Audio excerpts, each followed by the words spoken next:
Doctor K N. Kurup സംവാദനം ചെയ്ത T. Subrahmanyam തിരുമുമ്പിന്റെ സ്മരണകൾ കവിതകൾ എന്ന പുസ്തകത്തിന്റെ പുനഃപ്രകാശനം പിലിക്കോട് പ്രാദേശിക കാർഷിക ഗവേഷണ കേന്ദ്രത്തിൽ നടന്നു. മുൻ എം.എൽ.എ. കെ.പി. സതീഷ് ചന്ദ്രൻ ആദ്യ പ്രതി ഏറ്റുവാങ്ങി. This news sponsored by Manual Silks, Mega Mall, Main Road, Kanyanad, also at Kannur, Irati and Pattambi.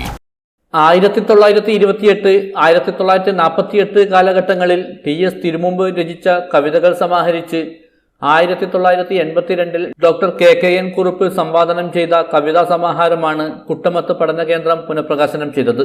Kerala കാർഷിക സർവകലാശാലയുടെ പിലിക്കോട് ഉത്തരമേഖല കാർഷിക ഗവേഷണ കേന്ദ്രത്തിലെ Thirumumbu heritage agri tourism സെന്ററിന്റെയും Kuttamath സംസ്കൃതി കേന്ദ്രത്തിന്റെയും സംയുക്താഭിമുഖ്യത്തിലാണ് ചടങ്ങ് സംഘടിപ്പിച്ചത്.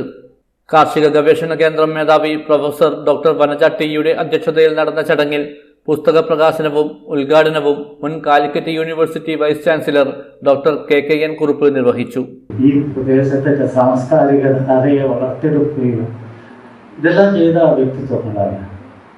ആ സമയത്ത് തിരുമുമ്പിന്റെ ഞാൻ അദ്ദേഹത്തിന്റെ കർഷക പ്രസ്ഥാനം അദ്ദേഹവും മറ്റും പങ്കെടുത്ത കർഷക പ്രസ്ഥാനങ്ങളെ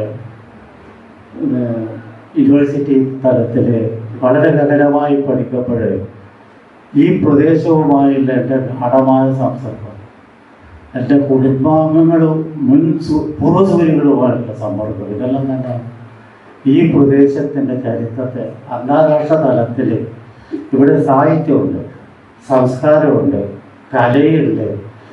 ഇപ്പോൾ കുടക്കാടിനെ പറ്റി പറയുമ്പോൾ നർത്തകരത്നം കണ്ടതുകൊണ്ടാണ് അദ്ദേഹത്തെ വെറും ഒരു തെയ്യക്കാരനായിട്ട് മാത്രമേ ഈ നാട്ടുകാരെ 70 വരെ എഴുതിയിട്ടുള്ളൂ. അദ്ദേഹം ലോകത്തിലെ ഏറ്റവും വലിയ ഗോത്ര കലാകാരനാണെന്ന് മൃണാളിനി സാരാഭായിയെ കൊണ്ട് പറയിക്കാൻ കഴിഞ്ഞതെല്ലാം ഏഷ്യ തിയേറ്ററിൽ സംസാരിച്ചതല്ല ഞാൻ ഓർത്തു പോകുകയാണ്. കാർഷിക ഉപകരണങ്ങളുടെയും ലൈബ്രറിയിലേക്കുള്ള പുസ്തകങ്ങളുടെ കൈമാറ്റവും ചടങ്ങിൽ വെച്ച് നടന്നു. ഓടക്കുഴൽ അവാർഡ് ജേതാവ് ഇ.പി. രാജഗോപാലൻ മുഖ്യപ്രഭാഷണവും പ്രൊഫസർ എം.ടി. നാരായണൻ, വിജയകുമാർ തൃക്കരിപ്പൂർ, കാവ്യരത്നം പത്മനാഭ പണിക്കർ എന്നിവർ വിവിധ വിഷയങ്ങളിൽ പ്രഭാഷണങ്ങളും നടത്തി. പ്രസന്ന തിരുമുമ്പ് ആശംസകൾ നേർന്ന് സംസാരിച്ചു.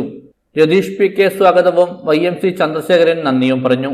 News bureau, Cheruvathur.